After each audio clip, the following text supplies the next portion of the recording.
পর্দা নয় বাস্তবেই বিয়ে করলেন অভিনেতা শামীম হাসান সরকার। ছোট পর্দার দর্শক প্রিয় অভিনেতা শামীম হাসান সরকারের বিয়ে নিয়ে মিডিয়া পাড়ায় কম গুঞ্জন ওড়েনি। কখনো অভিনেত্রী অহনা রহমান তো কখনো তানিয়া বৃষ্টির সঙ্গে বিয়ের সাজে ছবি পোস্ট করে ভক্তদের দ্বিধায় ফেলেছেন তিনি। অবশেষে এবার সত্যিই বিয়ের পিঁড়িতে বসেছেন অভিনেতা।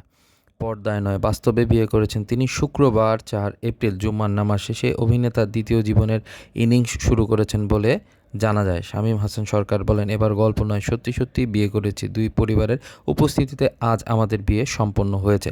তবে পাত্রী মিডিয়ার কেউই না। বিয়ে নিয়ে আপাতত এর বেশি কিছু বলতে নারাজ এই অভিনেতা। শুধু বললেন, সময় নিয়ে বিস্তারিত বলবো, সবাই নতুন জীবনের জন্য দোয়া করবেন। এদিকে শুক্রবার সন্ধ্যায় নিজের ভেরিফাইড ফেসবুক প্রোফাইল দেওয়া এক পোস্টে বিয়ের সংবাদ জানান পর্দার এই জনপ্রিয় অভিনেতা শামীম। স্ত্রীর সঙ্গে ছবি দিয়ে প্রোফাইল পিকচার পরিবর্তন করেছেন তিনি।